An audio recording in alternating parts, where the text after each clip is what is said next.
നമ്മൾ പത്രവാർത്തയിലൊക്കെ കാണുമല്ലോ, മറ്റേ ഇത്ര വയസ്സുള്ള കുട്ടിയെ തേടുന്നു മറ്റേന്ന്, അങ്ങനത്തെ പരിപാടിയൊക്കെ ഉണ്ട്. അപ്പോൾ അതൊക്കെ നമ്മളിങ്ങനെ നോക്കും. ആ സമയത്ത് ജസ്റ്റ് ഡയൽ ചെയ്യും, റിങ് ചെയ്യുന്നുണ്ട് ഞാൻ പോയി. അത് വീട്ടിലവിടെ ആരും ഇല്ലാത്ത സമയത്തൊന്ന് ഡയൽ ചെയ്യാം ആഗ്രഹമുണ്ട്. പക്ഷെ അത് ഓക്കെ, അതെൻ്റെ ലക്ഷ്യമാണോ, എനിക്ക് അവിടെ എത്തണം, അങ്ങനത്തെ ഉള്ളൊരു ഇതുണ്ടായിരുന്നില്ല. സെറ്റിൽ 2-3 പേരൊക്കെ ഇങ്ങനെ പറയുന്നുണ്ടായിരുന്നു സേഫ് അല്ല. ആൾക്കാർ കാണുമ്പോഴൊക്കെ ആ ക്യാരക്ടർ നന്നായി ചെയ്തിട്ടുണ്ട് ബ്രോ.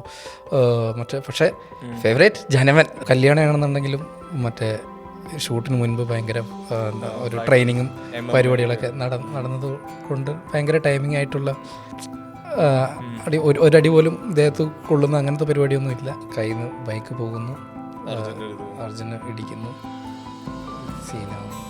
ഇവർ നമ്മളെ വിളിക്കുന്ന സമയത്ത് സഭയുടെ ഇന്ന പരിപാടികളൊക്കെ ആൾക്കാർ കണ്ടിട്ടുണ്ട്, നമുക്ക് അതിൽ നിന്ന് ലൈനൊന്ന് മാറ്റിയിട്ട് നമുക്ക് അപ്പോൾ ആൾക്കാർ ഇങ്ങനെ പ്രതീക്ഷിക്കില്ല. അപ്പോൾ ഞങ്ങൾ തിരിച്ചിങ്ങനെ ബൈക്കിൽ ഇങ്ങനെ പോയിക്കൊണ്ടിരിക്കുന്ന സമയത്ത് എനിക്ക് മനസ്സിലുണ്ട് ഇതല്ല അവർ പറഞ്ഞ ക്യാരക്ടർ ഇതല്ല എന്നൊരു ഇതുണ്ട് ചെയ്ത്. ഞാൻ അത്ര കോൺഫിഡൻസ് അല്ലായിരുന്നു. അങ്ങനെ അഭിനയിക്കുന്ന സമയത്ത് അപ്രീസിയേഷൻ കിട്ടുന്നു, ബെസ്റ്റ് ആക്ടറൊക്കെ കിട്ടുന്നു. സബ് ജില്ലയിൽ കിട്ടിയിട്ടില്ല എങ്കിലും ഒരു 6ാം ക്ലാസ്സുകാരന് ഇതുവരെ കിട്ടാത്തൊരു അപ്രീസിയേഷനൊക്കെ കിട്ടുന്ന സമയത്ത് ഉണ്ടാവുന്നൊരു high. Welcome Sharath. Thank you. എനിക്ക് ആദ്യമേ ചോദിക്കാനുള്ളത്, തിയേറ്ററിക്കലി നമ്മൾ ഒരു സിനിമ കണ്ടുകൊണ്ടിരിക്കുമ്പോൾ നമുക്ക് ഭയങ്കര പമ്പിങ് തരുന്ന കുറേ മൊമെൻറ്റുകൾ വരും. അതിൽ ഈ അടുത്ത് വന്നതിൽ ലോകയിലെ ചന്ദ്രയായിട്ടുള്ള ഫൈറ്റ് സീക്വൻസ്, എനിക്കൊന്ന് ഉറപ്പായിട്ടും അതിൽ ഈ ആക്ഷൻ ചെയ്യുന്നതിലുള്ള വ്യത്യാസങ്ങളുണ്ട്. ഒന്ന്, അടി കൊള്ളുകയാണ് ചെയ്യുന്നത്. 2, ഈ അടിയുടെ ഇമ്പാക്റ്റ് നമുക്ക് കിട്ടണമെങ്കിൽ കൃത്യമായുള്ള റിയാക്ഷൻ കൊടുക്കണം. അത് ഈ പേടിച്ച് വരെ നോക്കുന്നത്, മറ്റേ എന്താന്നൊക്കെ ചോദിക്കുന്ന ഈ ആസിഡ് അടിച്ച് വിട്ട് ചെയ്യുമ്പോഴുള്ള റിയാക്ഷൻസ്, ഒപ്പം ഒരു ഫീമെയിൽ വേഴ്സസ് മെയിൽ ഫൈറ്റാണ്. എന്താണ് ആ സീക്വൻസ്, അതിൻ്റെ കോറിയോഗ്രഫി, മറ്റേ ഷൂട്ടിംഗ് മൊമെന്റ്, ശേഷം സിനിമയുടെ റിലീസിന് ശേഷം ആൾക്കാരിൽ കിട്ടുന്ന അപ്രിസിയേഷൻ? ഈ സീനിന് നന്നായിട്ട് എല്ലാവരും എടുത്തു പറയുന്നുണ്ട്. എന്താ, കല്യാണിയുടെ ആക്ഷന് റിയാക്ഷൻ വരുന്ന സമയത്ത് നന്നായിട്ട് വർക്ക് ആയിട്ടുണ്ടെന്ന് പറയുന്നുണ്ട്. പക്ഷെ ഷൂട്ട് സമയത്ത് ഇത് ഫാസ്റ്റായിട്ട് ചെയ്ത് പോയിട്ടുള്ളൊരു പരിപാടിയായിരുന്നു. കല്യാണമാണെന്നുണ്ടെങ്കിലും മറ്റേ ഷൂട്ടിന് മുൻപ് ഭയങ്കര ഒരു ട്രെയിനിങ്ങും പരിപാടികളൊക്കെ നടന്നത് കൊണ്ട് ഭയങ്കര ടൈമിംഗ് ആയിട്ടുള്ള ഒരടി പോലും ദേഹത്ത് കൊള്ളുന്ന അങ്ങനത്തെ പരിപാടിയൊന്നും ഇല്ല. സ്മൂത്തായിട്ട് ഇങ്ങനെ നടക്കുന്നുണ്ടായിരുന്നു. റിയാക്ഷൻസ് എന്ന് പറയുന്നത് സ്വാഭാവികമായിട്ട് സംഭവിക്കുന്നത് ആണല്ലോ. അല്ല, ഇപ്പം ഇതിൽ ആഡ് ഓൺ ചെയ്യുകയാണെങ്കിൽ, സിനിമ സ്വപ്നം കാണുന്ന സമയത്ത് ഇൻഡസ്ട്രിയുടെ ഭാഗമാവണം എന്ന് ആഗ്രഹിക്കുന്നു. അവിടെ നിന്നൊരു ആക്ടർ അയാളുടെ ഹൈയിലെത്തുന്നത് ആളുകൾ അംഗീകരിക്കുമ്പോൾ, അല്ലെങ്കിൽ ആളുകളുടെ സ്നേഹം കിട്ടുമ്പോഴൊക്കെയാണ്. അതിലേറ്റവും വലിയ എക്സാമ്പിൾ ആണ് ലോകയുടെ ഇത്രയും വലിയ സക്സസ്. ഇൻഡസ്ട്രി ഹിറ്റായി മാറുന്നു, മലയാളത്തിലെ ഏറ്റവും വലിയ സിനിമയായി മാറുന്നു. ശരിക്ക് ഈ ചെറുപ്പത്തിൽ സിനിമയൊക്കെ സ്വപ്നം കാണുന്ന സമയവും ശേഷം മറ്റേ കട്ട് ടു ലോകയുടെ ഒരു തിയേറ്ററിക്കൽ സക്സസിന് ശേഷമുള്ള ശരത്തിൻ്റെ മൈൻഡ് സെറ്റ് എന്താ ശരിക്ക് ഇപ്പോഴത്തെ ഒരു ഹൈ എന്താ സിനിമയുടെ കാര്യത്തിൽ? ഇത് ലോകയിലുള്ളൊരു ഈ സക്സസ്സിലോട്ടുള്ള ജേണി വളരെ മെല്ലെ മെല്ലെ ഓരോരോ പടിയായിട്ടുള്ളൊരു ഇതല്ലേ. ഒരു പടം ഇറങ്ങുന്ന സമയത്ത് ആദ്യമൊക്കെ ഒരു എന്താ പറയുമ്പോൾ എന്താ തരംഗം ആണെന്നുണ്ടെങ്കിൽ മിസ്റ്റർ റൗഡി ഒരു ക്യാരക്ടറുകളൊക്കെ ചെയ്തിട്ടുള്ള സിനിമയൊക്കെ വരുന്ന സമയത്തും റിലീസിന് മുൻപ് ഭയങ്കര ടെൻഷൻ എന്താകും, പിന്നെ അതിനെക്കുറിച്ചുള്ള ഓരോരോ സ്വപ്നങ്ങൾ ഇത് വന്നു കഴിയുന്ന സമയത്ത് ഇങ്ങനെയൊക്കെ ആകും. പിന്നെ അതൊന്നും നമ്മളിങ്ങനെ ഒരുപാട് സ്വപ്നങ്ങൾ ചെയ്യും. അതൊന്നും ഇല്ല, നമ്മൾ സ്വപ്നം കണ്ട് അത്രയൊന്നും വരുന്നില്ല. അപ്പോൾ പിന്നെ നമ്മൾ എക്സ്പെക്റ്റേഷനൊക്കെ കുറയാൻ തുടങ്ങും. ഓരോരോ പരിപാടി വരുന്ന സമയത്ത് ഓക്കെ നമ്മളിങ്ങനെ ചെയ്തു പോകുന്നു. അങ്ങനെ ജാനമനാണ് എനിക്ക് സർപ്രൈസ് തന്നത്. അതുവരെ റിലീസ് വരെ അങ്ങനെ ഒരു പ്രത്യേകിച്ച് ഇതൊന്നും ഇല്ല. ഇതുവരെ ചെയ്തിട്ടുള്ള പടങ്ങൾ പോലെയൊക്കെ തന്നെയായിരിക്കും.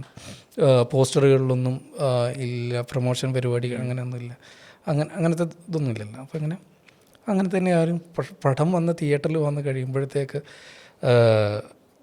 നമ്മൾ വീട്ടിലിരിക്കുന്ന ആൾ അറിയുന്നത് ഇൻസ്റ്റാഗ്രാം, നമ്മുടെ ഫേസ്ബുക്ക്, നമ്മുടെ ഫോണിലാണ്. അങ്ങനെ മെസ്സേജുകൾ വരുന്നു, മെസ്സേജുകളുടെ എണ്ണം കൂടി വരുന്നു. അതുവരെയൊക്കെ അനക്കില്ലാതെ കിടന്ന ഇൻസ്റ്റാഗ്രാമും ഇതൊക്കെ ഇങ്ങനെ വരുന്നു, ഫോളോവേഴ്സ് കൂടുന്നു. അപ്പോഴാണ് എനിക്ക് ഇതിൻ്റെ ഒരു ഹൈ കിട്ടുന്നത്, എന്താ സംഭവിക്കുന്നതെന്നുള്ളൊരു ഹൈ കിട്ടുന്നത്.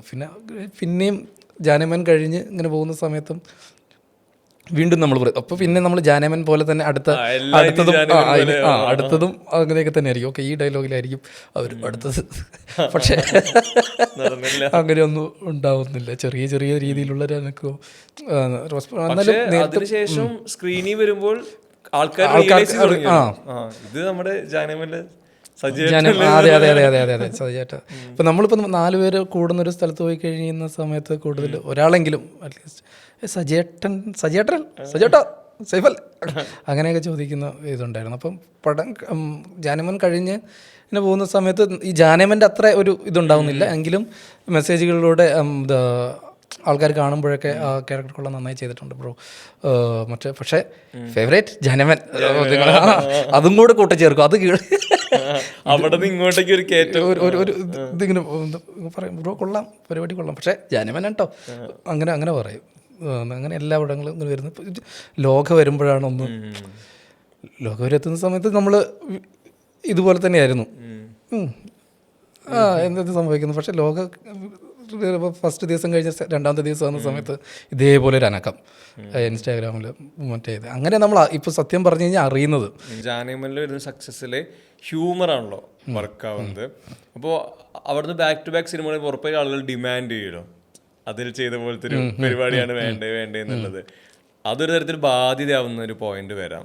അവിടെ നിന്ന് എങ്ങനെ ബ്രേക്ക് ചെയ്യുന്നുള്ള സമയത്താണ് മറ്റ് സിനിമകൾ വരുന്നത്. ഇപ്പോൾ നമ്മൾ ഈ പറയുന്ന പോലെ ഇപ്പോൾ ലോകയാവട്ടെ, ഇപ്പോൾ നൈറ്റ് റൈഡേഴ്സിലടക്കം ഈ പറഞ്ഞ ക്യാരക്ടറിന് അയാൾക്ക് റെസ്പോൺസിബിലിറ്റി വരുന്നുണ്ടല്ലോ.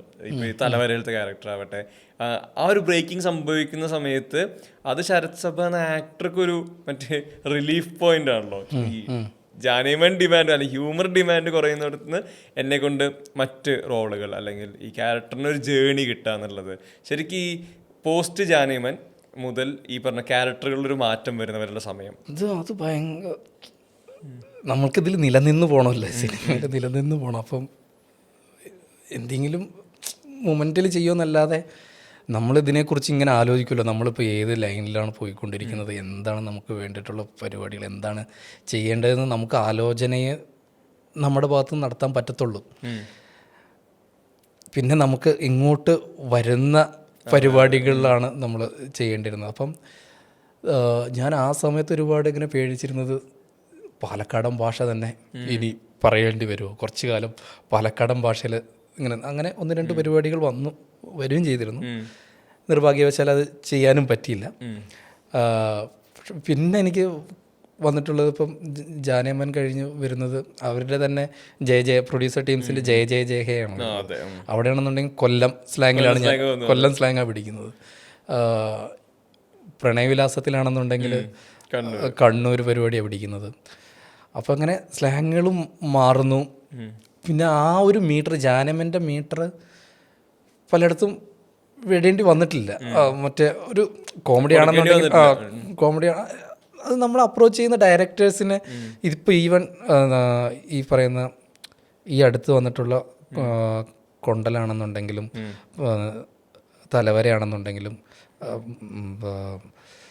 ലോകയാണെന്നുണ്ടെങ്കിൽ ഇവർ നമ്മളെ വിളിക്കുന്ന സമയത്ത് സഭയുടെ ഇന്ന പരിപാടികളൊക്കെ ആൾക്കാർ കണ്ടിട്ടുണ്ട്, നമുക്ക് അതിൽ നിന്ന് ലൈനൊന്ന് മാറ്റിയിട്ട് നമുക്ക് അപ്പോൾ ആൾക്കാർ ഇങ്ങനെ പ്രതീക്ഷിക്കില്ല, അപ്പം നമുക്കിങ്ങനെ സർപ്രൈസ് ആയിട്ട് ഇങ്ങനെ ചെയ്യാൻ പറ്റും എന്നൊക്കെ പറഞ്ഞിട്ടാണ് ഇവർ നമ്മളോട് പറയുമ്പോൾ തന്നെ അവർ നമ്മളെ വേറെ രീതിയിൽ കാണിക്കാൻ അവരാഗ്രഹിക്കുന്നുണ്ട്. വേറെ രീതിയിൽ കാണിക്കാൻ പറ്റുന്നൊരു നടനാണെന്ന് അവർക്ക് എന്നെ തോന്നുന്നുള്ളൊരു ഇത് നമ്മളിങ്ങനെ അങ്ങനെ അവർക്ക് തോന്നുന്നുണ്ട് എന്ന് എനിക്ക് തോന്നുന്ന സമയം അല്ല എനിക്ക് അത് ഭയങ്കര സന്തോഷവും പ്രൗഡൊക്കെ തോന്നുന്നൊരു ഇതാണ്. അപ്പോൾ ഇവന് വേറെ പരിപാടിയും പറ്റും എന്ന് അവർക്ക് തോന്നുന്നുണ്ടാവുന്നില്ല. അതെനിക്ക് ഭയങ്കരമായിട്ട് ഇതിൽ നമുക്കതിലൊന്ന് വരുന്ന പരിപാടി ചെയ്യുക. പിന്നെ അവർ അങ്ങനെ മാറ്റാം എന്ന് വിചാരിക്കുന്ന ആൾക്കാർ അവർക്ക് കൃത്യമായിട്ടുള്ള ഐഡിയ ഉണ്ടാവും എങ്ങനെയാണ് പിന്നെ എങ്ങനെയാണ് മാറ്റേണ്ടത്. അവരുടെ കൂടെ നിന്ന് കൊടുത്താൽ മാത്രം മതിയായിരിക്കും. അവർക്ക് അതിനുള്ള കോൺഫിഡൻസ് ഉള്ളത് കൊണ്ടായിരിക്കും അവർ നമ്മളെ. അപ്പം നമ്മൾക്ക് അവിടെ പണി കുറവായിരിക്കും സത്യം പറഞ്ഞു കഴിഞ്ഞാൽ. അത്ര പരിപാടി ഇല്ലാത്തവരായിരിക്കും ചിലപ്പം ഈ ഒരു ഈസി പരിപാടി ഇവനെ കൊണ്ട് ഈ ക്യാരക്ടർ ചെയ്യാൻ പറ്റും എന്ന് നേരത്തെ തെളിയിച്ചിട്ടുണ്ട്. അപ്പം നമുക്ക് ഈസിയാണല്ലോ അത് വന്നിട്ട് നമ്മൾ കൊടുത്താൽ മതിയായിരിക്കും. അങ്ങനെയാണെന്ന് തന്നെയാണ് എനിക്ക് തോന്നുന്നത്. അല്ല, ഈ വിഷം പറഞ്ഞപ്പോൾ തോന്നുന്നു അതിൽ ഈ പറഞ്ഞ ആ മിടുക്കിൽ കയ്യടി നമ്മൾ പറയുമ്പോൾ ആദ്യം പോകുന്നത് ചിദംബരത്തിനാണ്, ജാനേമനിലെ കാസ്റ്റിംഗ് എന്നുള്ളത്. അപ്പോൾ ജാനേമൻ സിനിമയുടെ തന്നെ ഓരോ പോയിന്റിൽ പേസ് മാറുന്നുണ്ടല്ലോ. അപ്പോൾ ബേസിൽ തുടങ്ങി, ഇപ്പോൾ ഗണപതിയും അർജുനൊക്കെ വരുമ്പോൾ അതിൻ്റെ പേസ് മാറുന്നുണ്ട്. ഈ ഇൻസിഡൻറ്റ് നടക്കുമ്പോൾ ഫേസ് മാറുന്നു, അവിടെ നിങ്ങൾ വരുമ്പോൾ സിനിമയുടെ ഫേസ് മാറുന്നു. ഇതിങ്ങനെ ഈ കൃത്യമായ പോയിന്റ് ഈവൻറ്റുകൾ നടക്കുന്നുണ്ട്. ഈ ജാനേമൻ്റെ ഭാഗമാവുന്നത്, ജാനേമനിൽ ഈ റെസ്പോൺസിബിലിറ്റി ഉണ്ടല്ലോ. ഇപ്പോൾ സജിൻ്റെ ക്യാരക്ടറിൻ്റെ നെക്സ്റ്റ് ലെയർ വർക്ക് ആവണമെങ്കിൽ ശരത്ത് വർക്ക് ആവണം, എന്നാലേ അത് കണക്റ്റ് ആവുള്ള ആളുകൾക്ക്. ജാനേമനെ പറ്റി ആദ്യം കേൾക്കുന്നത്, ജാനേമനിൽ അഭിനയിക്കാൻ പോകുന്നത്, ഈ ചിദംബരം എന്ന മേക്കർ, അയാളുടെ ഫീഡ് എങ്ങനെയായിരുന്നു ജാനേമനിലോട്ട് എത്തുന്ന വഴി ഗണപതി. ഓക്കെ, ഗണപതിയെ ഞാൻ പരിചയപ്പെടുന്നത് mister and miss rowdy Jeethu Joseph സാറിൻ്റെ പരിപാടി വെച്ചിട്ടാണ്. അപ്പോൾ ആ സമയത്ത് പുള്ളി എൻ്റെ വേറൊരു പരിപാടി ഞാനും ഏട്ടനും കൂടെ പ്ലാൻ ചെയ്യുന്നുണ്ട്. ഒരു സിനിമ ഞാൻ വിളിക്കാം, തിരുവനന്തപുരം സ്ലാങ് ഒക്കെ നിനക്ക് അറിയോ എന്നൊക്കെ ചോദിച്ചു. നമ്മളിങ്ങനെ അങ്ങനെ ഒരു സംസാരമൊക്കെ നടന്നിട്ടുണ്ട്. അത് ജാനേമനായിരുന്നില്ല, വേറൊരു പരിപാടിയുള്ള ഒരു പരിപാടിയായിരുന്നു, തിരുവനന്തപുരം സ്ലാങ് എന്നൊക്കെ പറഞ്ഞു. അപ്പോൾ ഞാൻ നമ്മൾ ചോദിച്ചു, ഞാൻ മറ്റേ ഒറ്റയാൾ പാത ചെയ്യുന്നത് തിരുവനന്തപുരം, അത് തിരുവനന്തപുരം പരിപാടിയാണ്, നമുക്ക് പറ്റും, സാധ്യതകൾക്ക് അയ്യോ പറ്റില്ല, നമ്മൾ അവസരങ്ങൾ കിട്ടുന്നത് ഉപയോഗിക്കുക എന്നുള്ളതായിരുന്നല്ലോ. ആ സമയത്തൊക്കെ ഞാൻ അവനോട് കുറച്ച് കയറ്റിയൊക്കെ അടിച്ചിട്ടുണ്ടായിരുന്നു, പിന്നെ ഈസി ആയിട്ട് പിടിക്കാമെന്നൊക്കെ പറഞ്ഞിട്ട് അങ്ങനത്തെ ഒരു പരിപാടി ഉണ്ടായിരുന്നു. മിസ്റ്റർ മിസ് കുറേ കഴിഞ്ഞ ശേഷം ഒരു ദിവസം ഗണപതിയുടെ ഇത് വരുന്നു, നിൻ്റെ ഫോട്ടോ ഒന്ന് അയച്ചൊരു മറ്റേ ഒരു പരിപാടിയുണ്ട് നമുക്ക് നോക്കാമെന്ന് പറഞ്ഞുകൊണ്ട് അങ്ങനെ നോക്കുന്നു. പിന്നെ അവിടെ ഞങ്ങൾ ഓഡീഷന് പോകുന്നു. ഓഡീഷൻ നല്ല സ്ക്രീൻ ടെസ്റ്റ് എന്നൊക്കെ പറയുന്ന പോലെ ഒരു സിനിമയുടെ തന്നെ ആയിട്ടുള്ളൊരു സീൻ തന്നു. എന്നിട്ട് ക്യാരക്ടറിനെ കുറിച്ചൊക്കെ പറഞ്ഞു ചെയ്യാൻ പറഞ്ഞു. അപ്പം നമ്മളൊന്ന് ചെയ്തു. അപ്പം ഞാനെന്ത് ഷിനോജ് ഞങ്ങൾ ഒരുമിച്ച് തന്നെയാണ് പോയത്. ഈ പരിപാടി ചെയ്തു. അപ്പോൾ തിരുവനന്തപുരം സ്ലാങ് ആയിരുന്നു. അപ്പം ഞാൻ കൂടുതൽ കോൺസെൻട്രേറ്റ് ചെയ്തത് ആ സ്ലാങ് എങ്ങനെയെങ്കിലും വൃത്തിക്ക്. അപ്പോൾ മുൻപ് ചെയ്തിട്ടുള്ള അതിന് ഒരു ഒറ്റയാൾ പാത ചെയ്യുന്ന സമയത്തുള്ള ചെറിയൊരു ഓർമ്മയുണ്ട്. പിന്നെ സുരാജേട്ടനും സിനിമകളിലൊക്കെ കണ്ട് സ്ലാങ് ഒക്കെ അതിലാണ് ഞാൻ കോൺസെൻട്രേറ്റ് ചെയ്തുകൊണ്ടിരുന്നത്. ആ സ്ലാങ് എങ്ങനെയെങ്കിലും എന്നിട്ട് പരിപാടി ചെയ്തു. അപ്പോൾ അവർ ഓക്കെ എന്നൊക്കെ പറഞ്ഞ്. അപ്പോൾ ഞങ്ങൾ തിരിച്ചിങ്ങനെ ബൈക്കിലിങ്ങനെ പോയിക്കൊണ്ടിരിക്കുന്ന സമയത്ത് എനിക്ക് മനസ്സിലുണ്ട്, ഇതല്ല അവർ പറഞ്ഞ ക്യാരക്ടർ ഇതല്ല എന്നൊരു ഇതുണ്ട് ചെയ്തത്. പക്ഷേ ഞാൻ അത്ര കോൺഫിഡൻസ് അല്ലായിരുന്നു അവിടെ ചെയ്തത്, ഇതല്ലായിരുന്നു ആ ക്യാരക്ടർ. അപ്പോൾ ഇവനും നീ ചെയ്തതേ അതല്ല ക്യാരക്ടർ. ഓക്കെ, അപ്പോൾ ഇതെനിക്കപ്പോൾ സാധ്യതയില്ല എന്നുള്ളൊരു പരിപാടിയാണ്. അപ്പം ഞാൻ ഇടയ്ക്ക് വിളിക്കും, എടാ നീ തന്നെ നിൻ്റെ ഫോട്ടോ ഇവിടെ ഒട്ടിച്ചിട്ടുണ്ട്, നീ തന്നെ ക്യാരക്ടർ ചെയ്യുന്നത്. അപ്പോഴാണ് നമ്മളിങ്ങനെ അങ്ങോട്ട് ചോദിക്കുന്നത്, നമുക്കിത് മാറ്റിയിട്ടൊരു പാലക്കാടൻ പരിപാടി പിടിച്ചു കഴിഞ്ഞാൽ ഈ ക്യാരക്ടർ പാലക്കാട്ടിൽ നിന്ന് വന്നു കഴിഞ്ഞാൽ വല്ല കുഴപ്പമുണ്ടോ? അപ്പോൾ അവർ ഇവിടെ ഒന്ന് നമ്മളൊന്ന് സംസാരിക്കട്ടെ എന്നിട്ട് ഞാൻ പറയാമെന്ന് പറഞ്ഞു. അങ്ങനെ അവർ സംസാരിച്ച് പിന്നെ ഞാൻ വിളിക്കുന്ന സമയത്ത് ഗണപതി എടുക്കുന്നില്ല ഫോൺ. അപ്പോൾ വീണ്ടും ടെൻഷനായി, ചങ്ങാഴ്ച വെറുതെ പറഞ്ഞും പോയി, ഇനി പോയിട്ടുണ്ടാവും. കുറച്ച് കഴിഞ്ഞപ്പോൾ അവൾ തിരിച്ച് വിളിച്ചിട്ട് പറഞ്ഞു, എടാ നീ പേടിക്കണ്ട, നീ തന്നെയാണ് പാലക്കാട്, നമുക്ക് പിടിക്കാം, പാലക്കാട് കുഴപ്പമില്ല, എന്നാൽ പിന്നെ അങ്ങനെ പിടിക്കാമെന്ന് വെച്ചു. അപ്പോൾ എനിക്ക് ഈ സ്ലാങ്ങിൽ അത്ര കോൺസെൻട്രേറ്റ് ചെയ്യേണ്ട പരിപാടി, അതിൽ ഫോക്കസ് വേണ്ട. ഇനിയിപ്പോൾ ഈ ക്യാരക്ടറിൻ്റെ പരിപാടി ഒന്ന് ആ സമയത്ത് എനിക്ക് നല്ല ഇതുണ്ട്. ഫസ്റ്റ് ആയിട്ട് മറ്റു മിസ്റ്റർ മിസ് കഴിഞ്ഞ് കുറച്ചൊരു ഗ്യാപ്പ് വന്നായിരുന്നു. ഇത് നല്ല ചെയ്യണം, പക്ഷേ ഭയങ്കര ഇൻട്രസ്റ്റിംഗ് ക്യാരക്ടറാണ്. അപ്പോൾ നമ്മളിങ്ങനെ കണ്ണാടിയുടെ മുന്നിലൊക്കെ പോയിട്ട് ആ കോസ്റ്റ്യൂം പോലത്തെ ആ സാധനമൊക്കെ ഇട്ടിട്ട് അങ്ങനെ നിന്നിട്ട് ആ സമയത്ത് താടിയും മറ്റേതൊക്കെ ഇങ്ങനെ മുടിയൊക്കെ ഇങ്ങനെ വളർന്ന് ചെറുതായിട്ടൊക്കെ ഇങ്ങനെ നോക്കും, പരിപാടികളൊക്കെ നോക്കും. പക്ഷേ അവിടെ വെറുതെ നമ്മൾ ഇതൊന്നും നോക്കിയിട്ടൊന്നും ഒരു കഥയില്ല, കാര്യമില്ല. അവിടെ പോയിട്ട് അവരുടെ പരിപാടിയാണ്. അവർ നമ്മളെ ഹെയർ ചെയ്തു, ചെയ്തു, കോസ്റ്റ്യൂം തന്നു, ഇത് ചെയ്തു. അപ്പോഴാണ് ഞാൻ ചോദിക്കുന്ന കുറിയും കുട്ടി. അപ്പോൾ ആൾ ചോദിച്ചാൽ പാലക്കാട് പിടിക്കാനാണോ?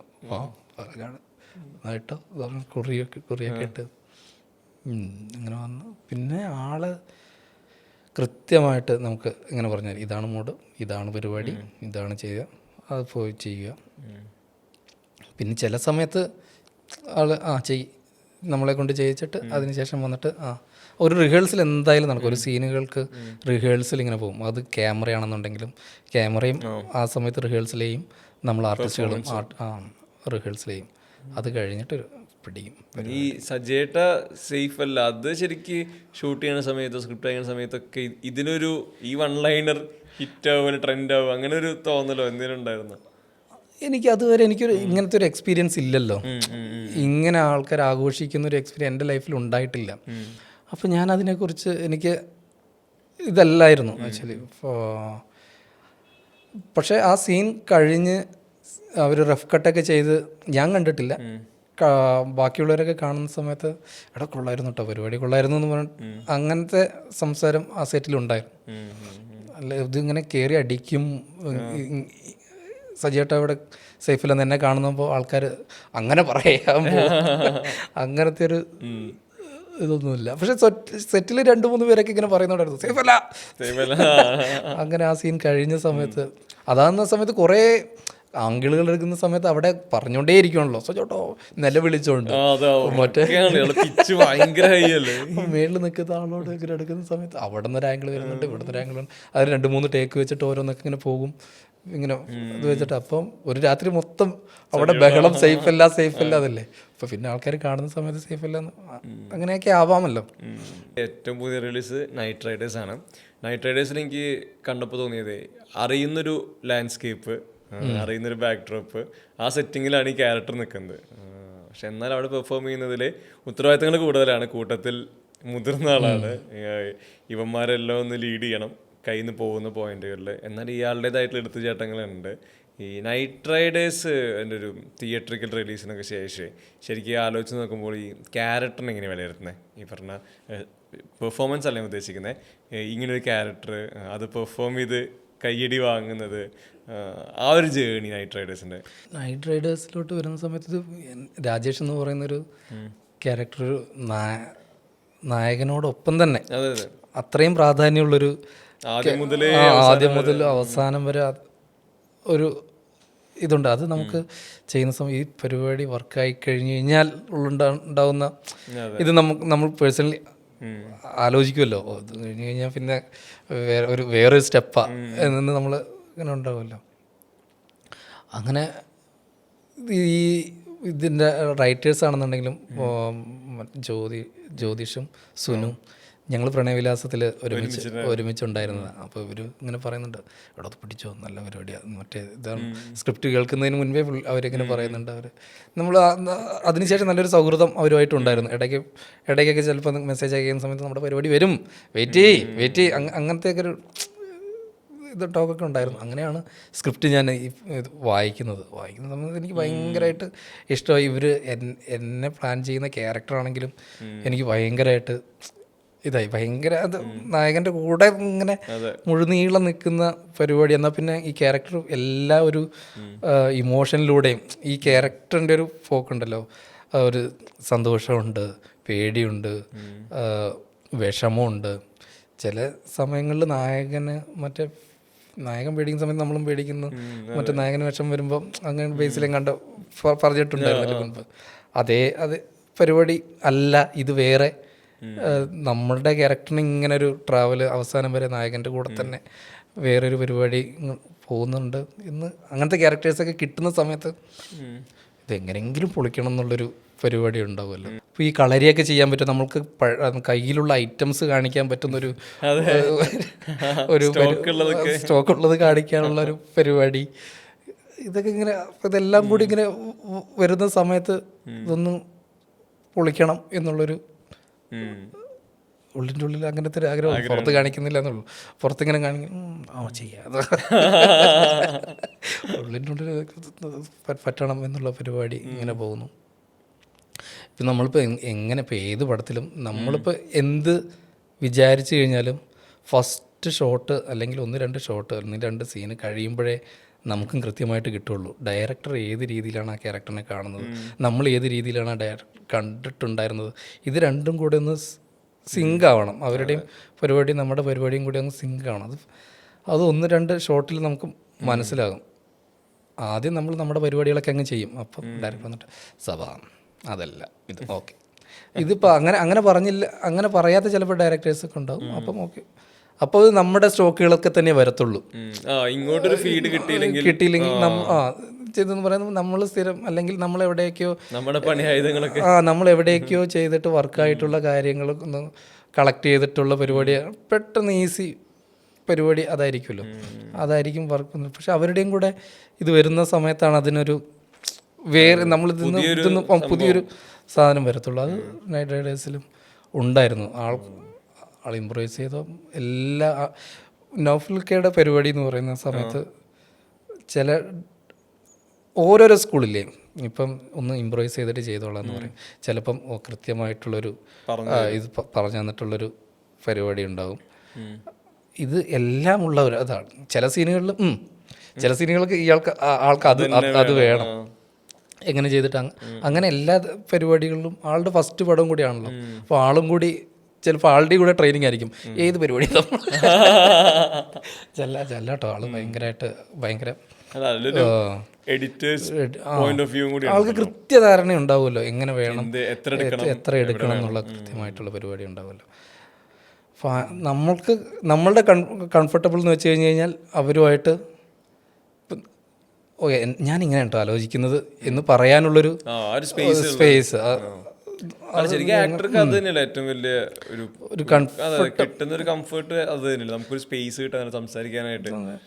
നമ്മൾ അതൊരു കോൺഫിഡൻസ് കിട്ടണം, എങ്കിലേ എല്ലാവരും പറയുന്നുള്ളൂ.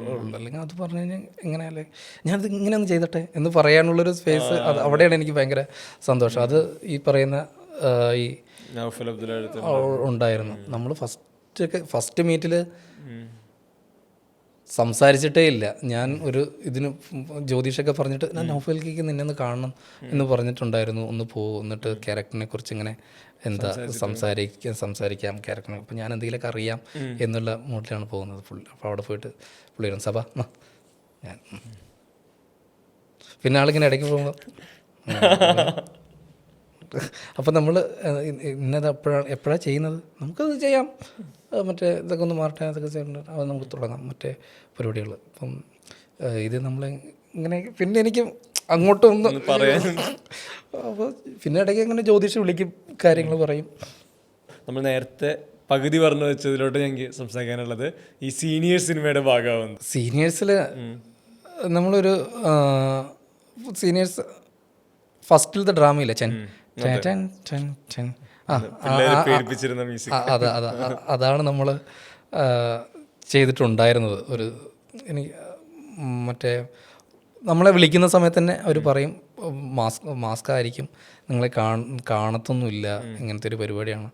അപ്പം നമ്മൾക്ക് ആ സമയത്തൊക്കെ ഒരു സിനിമ ചെയ്യുക, സിനിമയുടെ സെറ്റിൽ പോവുക, ക്യാമറയുടെ മുന്നിൽ നിൽക്കുക എന്നൊക്കെ പറയുന്നത് ഭയങ്കര. അപ്പം അവിടെ മുഖം കണ്ടാൽ എന്താ, കണ്ടില്ലെങ്കിൽ എന്താ, നമുക്ക് ചെയ്യാൻ പറ്റുക എന്നുള്ളൊരു ഇതായിരുന്നു. അപ്പം അവിടെ പോകുന്നു, അത് ചെയ്യുന്നു, അത് ചെയ്ത് കഴിഞ്ഞ് ആ പരിപാടി ഭയങ്കര ഹിറ്റാ. എല്ലാം പോകുന്നിടത്തൊക്കെ ഈ പരിപാടി. പക്ഷെ നമുക്കറിയാം ഞങ്ങളാ ചെയ്ത് എവിടെ പറയാ എന്താ. നമ്മൾ ആ സമയത്ത് ഡ്രാമ സ്കൂളിൽ നിന്നൊക്കെ പറഞ്ഞിട്ട് ജഡ്ജ്മെന്റിനൊക്കെ പോകും.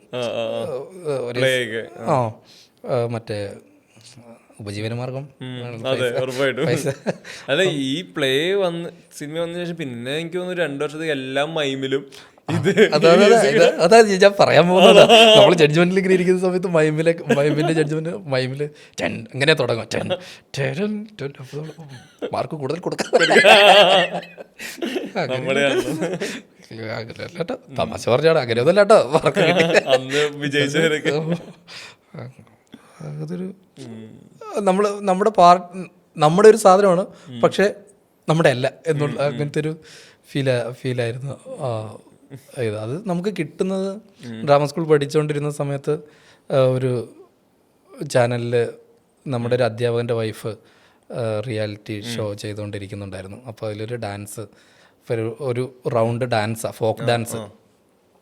ഇപ്പോൾ ഫോക്ക് ഡാൻസ് ഈ അതിന്ന് അവരെടുത്ത് വേറെ ഏതൊരു ഇന്ത്യൻ അല്ല കേരളത്തിലല്ല വേറെ ഏതൊരു ഫോക്ക് പരിപാടി യൂട്യൂബിൽ കണ്ട് അപ്പോൾ അവരുടെ കൂടെ കളിക്കാൻ ഒരു കോറസ് വേണം. അപ്പോൾ അങ്ങനെ അവർക്ക് പെട്ടെന്ന് കിട്ടുന്ന ആൾക്കാർ ഡ്രാമ സ്കൂളിലത്തെ അധ്യാപകൻ്റെ വൈഫായതുകൊണ്ട് നമ്മളെയൊക്കെ അറിയാം. അവരെല്ലാ പ്ലേയും വന്ന് കാണുന്നത് നമ്മൾ വരും. അപ്പോൾ അവിടെ നിന്ന് നമ്മളൊരു 3-4 പേര് ഡാൻസ് ചെയ്യുന്നത്. നമുക്ക് പെയറായിട്ട് പെൺകുട്ടികൾ ഉണ്ടായിരുന്നു. പക്ഷെ പെൺകുട്ടികൾ ഡ്രാമ സ്കൂളിൽ കുറവായിരുന്നു ആ സമയത്ത്. പുറത്തുനിന്ന് മറ്റേ നാടൻപാട്ട് അങ്ങനത്തെ അവിടെ നിന്ന് ഒരു 3-4 പേര് വന്നു. ഞങ്ങൾ ഒരാഴ്ചയടുത്തോളം പ്രാക്ടീസ് ചെയ്തൊരു ഫോക്ക് ഡാൻസ്. അത് ഞങ്ങൾ ഷോ കഴിഞ്ഞ സമയത്ത് അവർക്ക് എല്ലാവർക്കും ഭയങ്കര അഭിപ്രായമായിരുന്നു. എന്താ എനർജി, ഗ്രൂപ്പിൻ്റെ എനർജി ഭയങ്കരമായിരുന്നു. മറ്റേ അങ്ങനെ അപ്പം അതുവഴി അവിടെ ഉണ്ടായിരുന്നൊരു ജഡ്ജസ് ആയിരുന്നു മുരളി മേനൻ സാർ. അപ്പോൾ ആള് സീനിയേഴ്സിൽ ഈ ഡ്രാമ കൊറിയോഗ്രാഫി ചെയ്യുന്ന സമയത്ത് മറ്റേ കണ്ടസ്റ്റൻറ്റിനെ, അതായത് ഞങ്ങളുടെ മാഷിൻ്റെ വൈഫിനെ കോണ്ടാക്ട് ചെയ്ത് നമ്മളുടെ കോണ്ടാക്ട് നമ്പർ മേടിച്ച് നമ്മളങ്ങനെ അങ്ങോട്ട് പോകുന്നത്. ക്യാരക്ടേഴ്സ് ഒക്കെ പറയുമ്പോൾ ഈ കഴിഞ്ഞ കാലയളവിൽ വളരെ ഇമോഷണലി ടച്ചിങ് ആയ ക്യാരക്ടറായിരുന്നു തലവരയുടെ ക്യാരക്ടർ. ആ ക്യാരക്ടറിൻ്റെ ഒരു സ്റ്റാർട്ടിങ് മുതലുള്ള അയാൾ അനുഭവിക്കുന്ന ഒരു മാനസിക ബുദ്ധിമുട്ടും അവിടെ നിന്ന് ഒരു കംഫേർട്ട് വരുന്നതും, എന്നാൽ ഇയാൾ ഒരു പോയിന്റിൽ മരിക്കുന്നുണ്ട്. മരണം ഇപ്പോഴും എല്ലാവർക്കും ഭയങ്കര പേടിയുള്ള ഒന്നാന്ന് തോന്നിയിട്ടുണ്ട്. അതിൽ തന്നെ മരണപ്പെടുന്നത് അഭിനയിച്ച് കൺവിൻസ് ചെയ്യുക എന്നുള്ളത്. അതിപ്പോൾ നമുക്ക് ഈ മരണത്തിന് തന്നെ സിനിമ നോക്കി കഴിഞ്ഞാൽ പണ്ട് മുതലേ ഒരു ജേണി ഉണ്ടല്ലോ. മറ്റേ കോമഡി സിനിമകൾ മറ്റേ അറ്റാക്ക് ഇങ്ങനെ വീഴുന്നത്, അല്ലെങ്കിൽ മറ്റേ മരണക്കിടക്കേക്ക് ഇടുന്നതുകൊണ്ട് അവിടെ നിന്ന് അങ്ങ് മരിച്ചു പോകുന്നത്, ഇത് വെടിയേറ്റ് മരിക്കുന്നത്, കുത്തിക്കൊല്ലുന്നത്. മരണത്തിന് പല പല സ്റ്റേജ് നമ്മൾ കണ്ടിട്ടുണ്ട്, പല കാലങ്ങളിൽ പല സിനിമകൾ കണ്ടിട്ടുണ്ട്. ഇപ്പോൾ മിന്നാരൊക്കെ നമുക്കറിയാം, ചിലപ്പോൾ ഈ കൈ മാത്രമേ ക്ലോസ് ഷോട്ടിൽ കൈ പോകുന്നിടത്തേക്ക് മരണപ്പെട്ടെന്ന് ഉറപ്പിക്കുന്നത്. ചില സമയങ്ങളിൽ ഈ മൂക്കി വന്ന് വിരൽ വെച്ച് വന്ന് ശ്വാസമില്ല മരിച്ചു. ഇതിന് കുറേ നമ്മൾ കണ്ടു, കുറേ വേരിയേഷൻ കണ്ടിട്ടുണ്ട്. അവിടെയാണ് തലവരൽ ഈ സ്കൂട്ടർ എടുത്ത് വരുന്നിടത്ത് ഈ പറഞ്ഞ കാർഡിയക് അറസ്റ്റ് വന്ന് അവിടെ മരിച്ചു വീഴുന്നത്. ഇത് ചിലപ്പോൾ സ്ക്രിപ്റ്റിലുള്ളൊരു പോർഷനാണ്. അത് വായിക്കുമ്പോൾ ഇതെടുക്കുന്ന രീതി എങ്ങനെയാണെന്ന് എനിക്കറിയത്തില്ല. വൺസ് ലൊക്കേഷൻ ലൈറ്റപ്പ് ചെയ്ത് ഫ്രെയിം വെച്ച് കഴിഞ്ഞ് ഇതിൻ്റെ അകത്ത് വണ്ടി ഓടിച്ച് വന്ന് ഇങ്ങനെ മരിച്ചു വീഴുന്നുള്ള ബ്രീഫ്, ശേഷം അത് പെർഫോം ചെയ്യുന്നത് എന്താ ശരിക്കും ഇങ്ങനെ മരിക്കുന്നുണ്ടെന്നൊക്കെ പറയുന്ന സമയത്ത് ഈ പറഞ്ഞ പോലെ പെർഫോം ചെയ്തപ്പോൾ അങ്ങനത്തെ പരിപാടി ഒരു നിമിഷം നമ്മളും ഇങ്ങനെ പോകുമല്ലോ. അങ്ങനെ ഞാനും പോയിട്ടുണ്ട് കഥ കേൾക്കുന്ന സമയത്ത് ആണെന്നുണ്ടെങ്കിലും. പിന്നെ സ്ക്രിപ്റ്റും അഖിലിന് കൃത്യമായിട്ടുള്ളൊരു ഉണ്ടായിരുന്നു. അത് കറക്റ്റ് കൊറിയോഗ്രാഫി പുള്ളിക്ക് അറിയാം. ഇങ്ങനെ ബൈക്കിൽ പോകുന്ന സമയത്ത് വീഴുന്നു, മരിക്കുന്നു. അവിടെ വേറെ പരിപാടി നമ്മളിതൊന്നുമില്ല. ഞാൻ ആ ഫീൽ ഉണ്ടാക്കിക്കോളാം എന്നുള്ളതായിരിക്കും പുള്ളിയുടെ കോൺഫിഡൻസ്. നമ്മളെ കൊണ്ട് പരിപാടികളൊന്നും ഇല്ല. നമ്മളിങ്ങനെ ഇത് കൊറിയോഗ്രാഫി കൃത്യമായാൽ മതി. പക്ഷെ അത് എൻ്റെ ഫസ്റ്റ് ഡേ ഷൂട്ടാണ്. പൂ മാർക്കറ്റിൽ ഇത്രയും ആൾക്കാരുടെ ഇടയിൽ നിൽക്കുന്ന സമയത്ത് അത് ചെയ്യുന്നു. കയ്യിൽ നിന്ന് ബൈക്ക് പോകുന്നു, അർജുന ഇടിക്കുന്നു, സീനാവുന്നു. ഫസ്റ്റ് ആദ്യം 1-2 വീഴ്ചയൊക്കെ കിട്ടിയിട്ടോ. കിട്ടിയെന്ന് പറഞ്ഞാൽ അപ്പം വേറെ ടെക്നിക്കലായിട്ടുള്ള കുറേ പ്രശ്നങ്ങളൊക്കെ വരുമല്ലോ. പിന്നെ മൂന്നാമത് എടുക്കുന്ന സമയത്ത് ഇവർ വീഴാനുള്ള പൊസിഷൻ കാണിച്ചു തന്നിട്ടുണ്ട്. അപ്പോൾ അവിടെ എത്തി ഞാൻ ഇങ്ങനെ പോയിട്ട് ഇതല്ലല്ലോ പൊസിഷൻ എന്ന് പറഞ്ഞിട്ട് തിരിച്ചെടുത്ത സമയത്ത് അങ്ങനെ കയ്യിൽ നിന്ന് അങ്ങോട്ട് പോയി ഇടിച്ചിട്ട് അതെൻ്റെ ഫസ്റ്റ് ഡേയിൽ. പിന്നെ എനിക്ക് ചമ്മലും മറ്റേ ഇതൊക്കെ ഇതുണ്ടല്ലോ, അതെന്നെ വേറൊരു രീതിയിൽ ക്യാരക്ടറിനെ സപ്പോർട്ട് ചെയ്തു. ആ ക്യാരക്ടറിന് ഫസ്റ്റ് ആ കല്യാണം കഴിഞ്ഞിട്ട് പിന്നെ ഇവരെ ഫേസ് ചെയ്യാനുള്ള മടിയും മറ്റേത് ആ സമയത്ത് എനിക്കത് ഫീൽ ചെയ്തു കറക്റ്റായിട്ട്. ആൾക്കാരെ എങ്ങനെ ഫേസ് ചെയ്യുന്ന സമയത്ത് ഉണ്ടാകുന്നൊരു ചളിപ്പുണ്ടാവല്ലോ, അറിയാൻ പറ്റുമല്ലോ. കറക്റ്റാണ് ആ സിനിമയിൽ. ആകെ എനിക്ക് എടുത്തു പറയുന്ന 2 സീനാണ്. ഒന്ന് ഈ വീഴ്ചയും, പിന്നൊന്ന് മറ്റേ അർജുനെ അടിക്കുന്ന സമയത്ത് കല്ലെടുത്ത് മേളിൽ നിൽക്കുന്ന സീനും. ഇത് രണ്ടും ഇത് രണ്ടും ഞാൻ ആക്ടറിന് ഞാൻ അധികം എഫേർട്ട് ഇടാത്ത 2 സീനാണ്. പറഞ്ഞതും അതുപോലെ അങ്ങ് അതുപോലെ അങ്ങ് ചെയ്തപ്പോൾ അത് അവിടെ നിന്ന് തുണിന്ന് അഴയുന്ന തുണിയെടുത്ത് ഇവിടെ ഇട്ട് അങ്ങനെ പോയി. അത് മേക്കിങ്ങിലാണ് അതിൽ ബിൽഡപ്പ് ഉണ്ടാക്കുന്നത്, സ്ലോ മോഷനിൽ എടുത്ത് അതിന് പറ്റിയ മ്യൂസിക് ഇട്ട് കൊടുത്ത് അതേ പ്രോസസ്സാണ് ഈ സീൻ ചെയ്യുമ്പോഴും. ഈ വീഴുന്ന ആക്ട് ആണെന്നുണ്ടെങ്കിലും അതേ പരിപാടിയാണ്. ഇത്രയും സംസാരിച്ചതിൽ ഞാൻ എക്സൈറ്റഡ് ആവുന്നത് ശരത്ത് ഇത്രയും ക്യാരക്ടേഴ്സിനെ പറ്റി പറയുന്നു, അല്ലെങ്കിൽ പെർഫോമൻസിനെ പറ്റി, ഇപ്പോൾ ഓഡിഷൻ പറയുന്നു, ഡയലോഗിനെ പറ്റി പറയുന്നു, ഇതൊക്കെ പറയുമ്പോഴും ശരത്ത് എക്സൈറ്റഡ് ആയ കുറേ പെർഫോമൻസ് ഉണ്ടാവുമല്ലോ. ചിലപ്പോൾ സിനിമയിൽ കാണുന്നതായിരിക്കും, നാടകത്തിൽ കണ്ടതായിരിക്കും. എന്താ ശരിക്കും ഒരു കുഞ്ഞുനാളിൽ അഭിനയത്തിനോടൊക്കെ ഇഷ്ടം തോന്നുമ്പോൾ എന്ത് പെർഫോമൻസുകളായിരുന്നു ഇപ്പോൾ ഓർത്തിരിക്കുന്നത്? ചിലപ്പോൾ ചില സിനിമകളായിരിക്കാം, ആക്ടേഴ്സ് ആയിരിക്കാം. എന്താ ശരിക്കും ശരത്തിൻ്റെതായിട്ടുള്ളൊരു മറ്റേ ട്രഷർ എന്നൊക്കെ പറയുന്ന പോലെ എടുത്ത് വെച്ചിട്ടുള്ള കുറേ പെർഫോമൻസ് ഉണ്ടാവില്ലേ? അതിലെന്തായിരിക്കും 2-3 ഷെയർ ചെയ്യാൻ പറ്റുന്നത്? ഇതിൻ്റെ എല്ലാത്തിനും ഉള്ളൊരു കാരണക്കാരെന്ന് പറയുന്നത് എൻ്റെ അമ്മയായിരിക്കും. അമ്മ ഈ പറയുന്ന ഉത്സവങ്ങളിൽ പോയിട്ട് നാടകം കാണുക, ബാലെ കാണുക, കഥകളിക്കൊക്കെ കൂട്ടിക്കൊണ്ടു പോവുക, അങ്ങനത്തെ പരിപാടിയൊക്കെ അമ്മ കൊച്ചുനാളിൽ. നമുക്ക് ആ സമയത്ത് ചിലപ്പം രാത്രി അമ്മയുടെ കൂടെ പോകുന്നു എന്നുള്ളത് തന്നെ ഉള്ളൂ. വൈശാലി എന്ന് പറഞ്ഞ പടമില്ലേ, ഞാൻ കളിക്കാൻ വേണ്ടിയിട്ട് ഇവിടെ നിൽക്കുക, അപ്പുറത്തെ വീട്ടിൽ പിള്ളേരൊക്കെ കൂടിയിട്ട് കളിക്കുന്ന സമയത്ത് അമ്മ മോനൂട്ടോ അലറി വിളിക്കുന്നു ഒരു ഉച്ച സമയത്ത്, സ്കൂളില്ലാത്ത സമയം. ഞാൻ എന്താ പറഞ്ഞിട്ട് ബാ വൈശാലി പടം കാണും. അമ്മയ്ക്ക് ഇഷ്ടപ്പെട്ട സിനിമയാണ് അത്, നമ്മൾ കാണണമെന്ന് പുള്ളിക്കാരിക്കും ഉണ്ട്, ഷെയർ ചെയ്യുന്നുണ്ടല്ലോ. പുള്ളി കാണുന്ന പറഞ്ഞു. അതിലാണെന്നുണ്ടെങ്കിൽ പടം നമ്മൾ ആ സമയത്താക്കി ഇതെന്താണത് അങ്ങനത്തെ ഒരു പ്രായം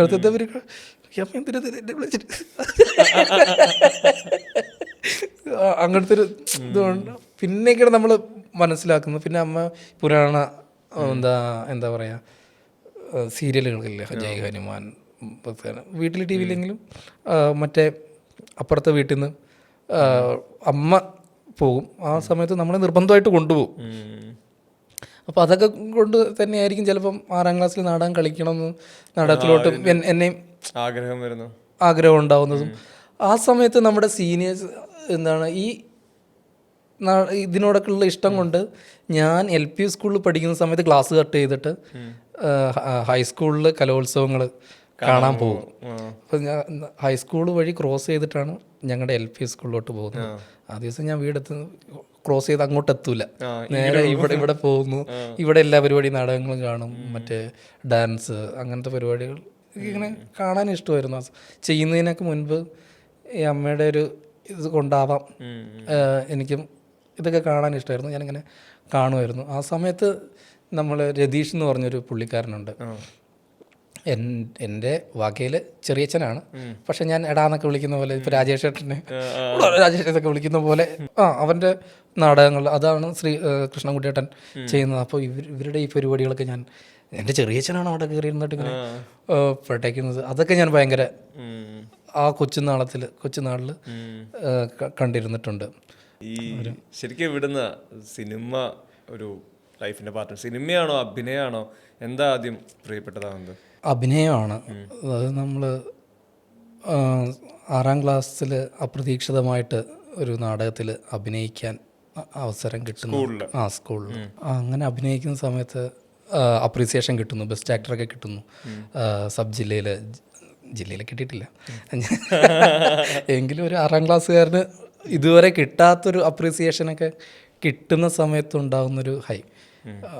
ഈ അപ്രീസിയേഷനിൽ എനിക്ക് ഭയങ്കര ആൾക്കാർ നല്ലത് പറയുന്ന സമയത്ത് ഒരു ഇതെന്തോ കിട്ടുന്നുണ്ട് എനിക്ക്. അപ്പോൾ അത് തന്നെയാണ് എന്നെ അഭിനയത്തിലോട്ട് ലീഡ് ചെയ്ത്. എല്ലാ വർഷവും നാടകം ചെയ്യണം എന്നുള്ളൊരു, നമ്മളൊരു ട്രെയിനർ ഉണ്ടായിരുന്നു, കൃഷ്ണൻകുട്ടിയേട്ടൻ എന്ന് പറഞ്ഞിട്ട് ടീച്ചർ ഉണ്ടായിരുന്നു. പുള്ളി ചിലപ്പം സ്കൂളൊക്കെ വിട്ടു പോകും, വേറെ സ്കൂളിൽ നാടകം ചെയ്യാൻ പോകും. അപ്പോൾ നമ്മൾ അനാഥരാകും, ആരുമില്ലാതെ. അപ്പോൾ നമ്മൾ തന്നെ സ്ക്രിപ്റ്റൊക്കെ കണ്ടുപിടിച്ച് നമ്മൾ തന്നെ ഡയറക്റ്റ് ചെയ്യുക, അങ്ങനത്തെ ഒരു പരിപാടിയൊക്കെ ഉണ്ടായിരുന്നു. എനിക്കറിയത്തില്ലായിരുന്നു ഡ്രാമ സ്കൂളിനെ കുറിച്ച്, എനിക്ക് അങ്ങനെ അറിയത്തില്ല. പക്ഷേ ഞാൻ ആഗ്രഹിച്ചിട്ടുണ്ടായിരുന്നു ഇങ്ങനെയൊരു സ്കൂൾ ഉണ്ടായിരുന്നെങ്കിൽ, കോളേജ് ഉണ്ടായിരുന്നെങ്കിൽ, ഇതിനു വേണ്ടി അഭിനയത്തിന് വേണ്ടി മാത്രം ഉണ്ടായിരുന്നെങ്കിൽ. +2 ഒക്കെ പോകുന്നതെന്നൊക്കെ പറഞ്ഞു കഴിഞ്ഞാൽ നമ്മുടെ കൂടെയുള്ളവർ, നമ്മുടെ ചേട്ടന്മാരൊക്കെ പോകുന്നു, അല്ലാതെ ഞാൻ കൊമേഴ്സാണ് എടുത്തത്. എന്തിനാണ് കൊമേഴ്സ് എടുത്തതെന്ന് എനിക്കറിയത്തില്ല. നമ്മുടെ ആരൊക്കെയോ കൊമേഴ്സാണ്. അപ്പോൾ ഒന്ന് സയൻസ് എടുക്കണമെന്നുണ്ടെങ്കിൽ നല്ല ബുദ്ധി വേണം, പിന്നെ ഹ്യൂമാനിറ്റീസ് ആണെന്നുണ്ടെങ്കിൽ ഒട്ടും പോരാത്ത ഒരാൾ ഹ്യൂമാനിറ്റീസ്. ഇപ്പം നമുക്ക് മീഡിയം കൊമേഴ്സ് അങ്ങനെയാണ് ധാരണ, അത്രേ ധാരണയുള്ളൂ. പിന്നെ ഇതൊക്കെ എന്താണ് എന്തിനാണ് എന്നുള്ള ധാരണയൊന്നും 10ാം ക്ലാസ് കഴിയുന്ന സമയത്തൊന്നും എനിക്കൊന്നും ഉണ്ടായിരുന്നില്ല. അങ്ങനെ +2 കഴിയുന്നു.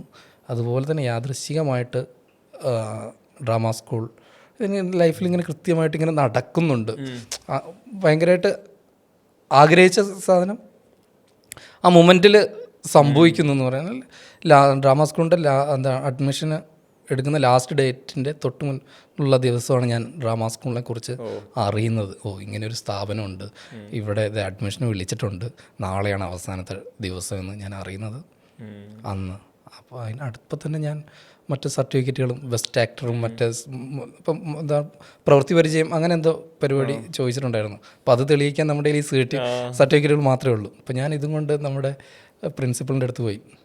+2 കഴിഞ്ഞിട്ട് പ്രിൻസിപ്പൾ ആദ്യം കണ്ടു, നീ ഭയങ്കര ഗുരുത്വമുള്ളവനാണ് കേട്ടോ, എന്താ നമ്മൾ സ്കൂളിൽ ലിസ്റ്റ് ഇടൂലേ ഇത്ര പേര് ചിലപ്പം ഫെയിലാവാൻ സാധ്യത ഉണ്ടെന്നുള്ളത്, അതിന് കഴിച്ചലായിട്ടുള്ളൊരു ആൾ ടീച്ചർ കണ്ട സമയത്ത് ഭയങ്കര ഗുരുത്തുള്ള കുട്ടിയാണ്.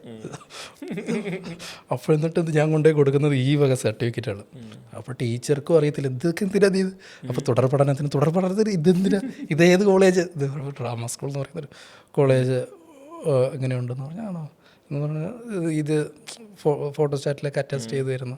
ഇതിനെക്കുറിച്ചൊക്കെ ഇതുണ്ടെങ്കിൽ ഇപ്പം എന്നെ ഗൈഡ് ചെയ്യാൻ വേറെ ആരെങ്കിലും ഒക്കെ ഉണ്ടായിരുന്നു കോളേജിലുണ്ടായിരുന്നെങ്കിൽ ഇപ്പം ഞാനിത് അറിയാതെ തന്നെ ഡ്രാമ സ്കൂൾ ഇപ്പം ചിലപ്പോൾ ഇപ്പോഴും ഈ എന്താണ് ഡ്രാമ സ്കൂളിനെ കുറിച്ച് അറിയാത്ത ആൾക്കാർ ഉണ്ടാവും സ്കൂളുകളിൽ.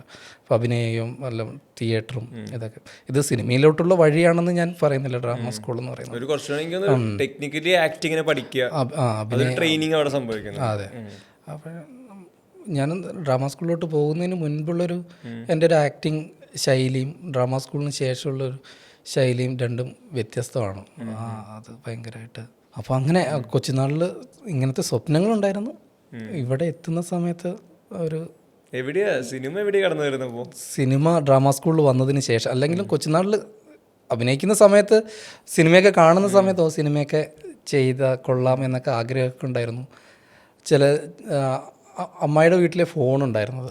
അപ്പോൾ വെക്കേഷനാണ് അങ്ങോട്ട് പോവുക വീട്ടിലോട്ട്. അപ്പം ലാൻഡ് ഫോണാണ്. നമ്മൾ പത്രവാർത്തയിലൊക്കെ കാണുമല്ലോ, മറ്റേ ഇത്ര വയസ്സുള്ള കുട്ടിയെ തേടുന്നു മറ്റേന്ന്, അങ്ങനത്തെ പരിപാടിയൊക്കെ ഉണ്ടാവും. അപ്പോൾ അതൊക്കെ നമ്മളിങ്ങനെ നോക്കും. ആ സമയത്ത് ജസ്റ്റ് ഡയൽ ചെയ്യും, റിങ് ചെയ്യുന്നുണ്ട് ഞാൻ പോയി. അത് വീട്ടിലവിടെ ആരും ഇല്ലാത്ത സമയത്തൊന്ന് ഡയൽ ചെയ്യും. അങ്ങനത്തെ ആഗ്രഹമുണ്ട്. പക്ഷെ അത് അതെൻ്റെ ലക്ഷ്യമാണോ, എനിക്ക് അവിടെ എത്തണം, അങ്ങനത്തെ ഉള്ളൊരു ഇതുണ്ടായിരുന്നില്ല. ഒരു കുട്ടിക്ക് അഭിനയിക്കുന്ന സമയത്ത് കുട്ടിക്ക് പ്രോത്സാഹനങ്ങൾ കിട്ടുന്നു, അപ്രിസിയേഷൻ കിട്ടുന്നു. ആ സമയത്ത് അഭിനയത്തിൻ്റെ വേറൊരു പ്ലാറ്റ്ഫോം ആ സിനിമയിൽ കുട്ടിയെ തോന്നുമല്ലോ, സിനിമയിൽ അഭിനയിക്കാം. അങ്ങനെ ഒരു ഇത്. പിന്നെ ഞാനൊരു ഓഡീഷന് പങ്കെടുത്തിട്ടുണ്ട് കേട്ടോ കൊച്ചുനാളിൽ.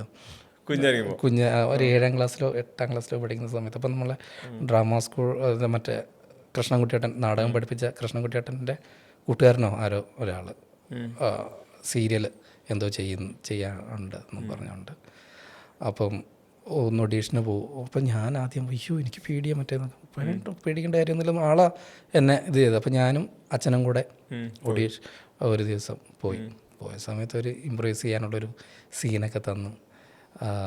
ഇംപ്രവൈസ് അല്ല, സീൻ ഇങ്ങനെ പറഞ്ഞു, മോന് ഇപ്പോൾ ഒരു കോള് വരുന്ന സമയത്ത് ഫോൺ എടുത്തിട്ട് എന്തോ ഒരു വിഷമം ഉള്ള വാർത്ത അറിയുന്നു, അത് എന്നിട്ട് നീ എന്താണ് അപ്പം തോന്നുന്നത് അത് മുഖത്ത് വന്നാൽ മതി. അപ്പം ഞാൻ ചെയ്തത്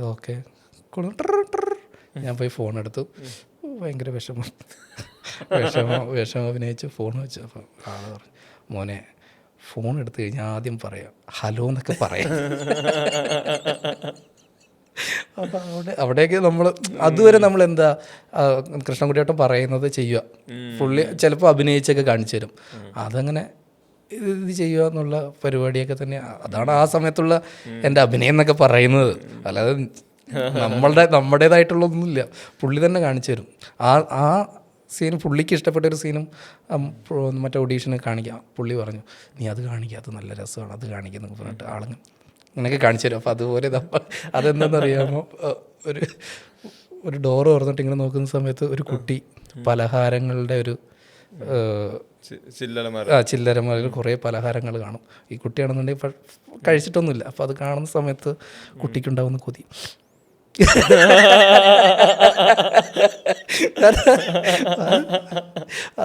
അതാ ഒരു നാടകത്തിൽ ചെയ്തിട്ടുള്ളൊരു സീനാണ്. ഇത് ഓഡീഷന് വേണ്ടിയിട്ട് അത് ചെയ്യുന്നു. അപ്പോൾ ആള് പറഞ്ഞു, മോനെ ഇത് നാടകത്തിൽ പോലെയല്ല ഇത് എന്നൊക്കെ പറഞ്ഞിട്ടാണ് ഈ സിറ്റുവേഷൻ തരുന്നത്. ആ മോനെ ഇതൊന്ന് ചെയ്ത് നോക്കുന്നു പറഞ്ഞു. അവിടെ പോയിട്ട് ഞാൻ നേരെ അപ്പോൾ തന്നെ പിന്നെ അവർ പറഞ്ഞു നമുക്കിന് പൈസ എന്താണ് ചെയ്യാം, പക്ഷെ കുറച്ച് ഇതുണ്ട്, പക്ഷെ കുറച്ച് പൈസയൊക്കെ ചിലപ്പോൾ വേണ്ടി വരും എന്നൊക്കെ പറഞ്ഞു. അപ്പം ചാച്ചനാണെന്നുണ്ടെങ്കിൽ അച്ഛൻ വേണ്ട പൈസ കൊടുത്തിട്ടുള്ള പരിപാടിയാണ് വേണ്ടെന്ന് പറഞ്ഞു. അപ്പം നമുക്ക് കുറച്ച് വിഷമമൊക്കെ ഉണ്ട്. കുറച്ച് പൈസയൊക്കെ വീശത്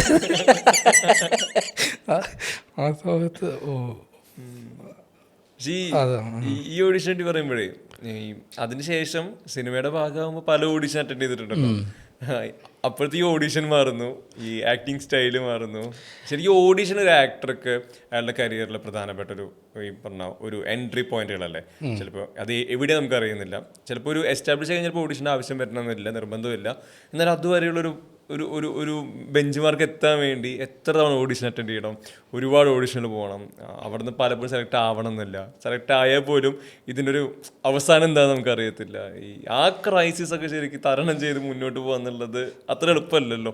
അല്ല, ഈ ഓഡീഷൻ എന്ന് പറയുന്ന സമയത്ത് അവർ നമ്മളെ വിലയിരുത്തുന്നത് മാത്രമേ ഉള്ളൂ. ഓക്കെ, ഒരു സീന് കണ്ടു കഴിഞ്ഞിട്ട് ഓക്കെ ഇത് അങ്ങനെയായിരുന്നു എൻ്റെ ഫസ്റ്റ് ഇതിലുള്ള ഓഡീഷൻസ്. ഇപ്പോഴൊക്കെ മാറിയെന്നാണ് തോന്നുന്നു കേട്ടോ. ഒന്നുകൂടെ ട്രൈ ചെയ്ത് നോക്കുക മോനെ, അതെല്ലാം അങ്ങനത്തെ പരിപാടികൾ ഉണ്ട്. ഫസ്റ്റൊക്കെ ഞാൻ ഡ്രാമ സ്കൂളിൽ പഠിച്ചുകൊണ്ടിരിക്കുന്ന സമയത്ത്, ഡിഗ്രി പഠിച്ചുകൊണ്ടിരിക്കുന്ന സമയത്ത് നാടകത്തിൽ എങ്ങനെയാണ് ചെയ്യുന്നത് അതുപോലെയൊക്കെ തന്നെയാണ് നമ്മൾ വന്നിട്ട് ഓഡീഷനും ചെയ്യുന്നത്. കുറഞ്ഞ സമയം കൊണ്ട് നമ്മുടെ കയ്യിലുള്ള എല്ലാ പരിപാടിയും കാണിക്കുക എന്നുള്ളതാണ് നമ്മുടെ ആ സമയത്തുള്ള മോട്ടിവേഷൻ. ഓക്കെ, ഞാൻ കിടിലൻ ആക്ടറാണെന്ന് അവർക്ക് മനസ്സിലായിക്കോട്ടെ വെച്ചുകൊണ്ട് നമ്മൾ ചിലപ്പം അവർ നിങ്ങൾക്ക് എന്തെങ്കിലും ചെയ്യാൻ വേണ്ടി ഉണ്ടോയെന്ന് പറയുന്ന സമയത്ത് നമ്മൾ നാടകത്തിൽ ചെയ്തിട്ടുള്ള പരിപാടിയൊക്കെ ആയിരിക്കും കാണിക്കുന്നുണ്ടാവുക.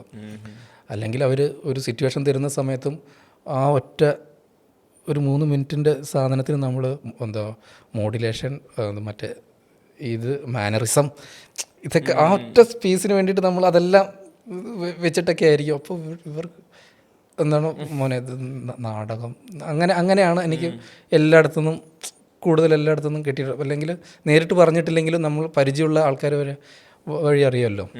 പിന്നെ നമ്മൾ ഡ്രാമ സ്കൂളാണെന്ന് പറയുന്നത്, അപ്പോഴും നമ്മൾ ആലോചിക്കുന്നത് എന്താണെന്നറിയാമോ, ഡ്രാമ സ്കൂളിൽ നിന്ന് പറഞ്ഞതുകൊണ്ടാണ് ഇനി ഡ്രാമ സ്കൂളിൽ നിന്ന് പറയണ്ട.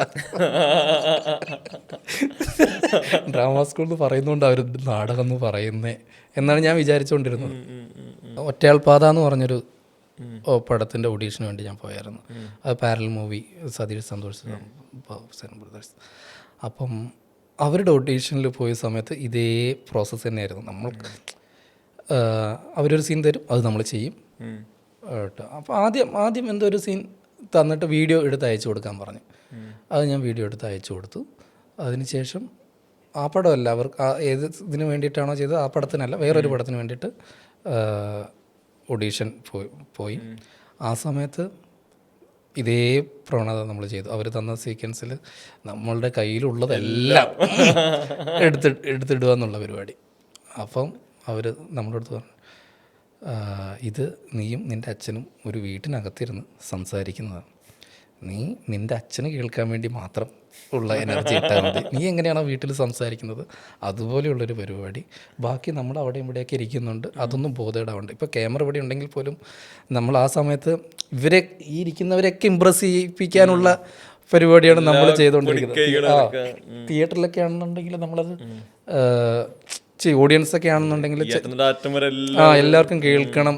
ചില പോർഷൻസിൽ നമ്മൾ അവരെ ഐ കോണ്ടാക്ട് കൊടുത്തിട്ട് അവരോട് കൊടുത്തിട്ട് അപ്പോൾ അവർ കിട്ടുന്നവർ കുറച്ച് ഇന്നാവും.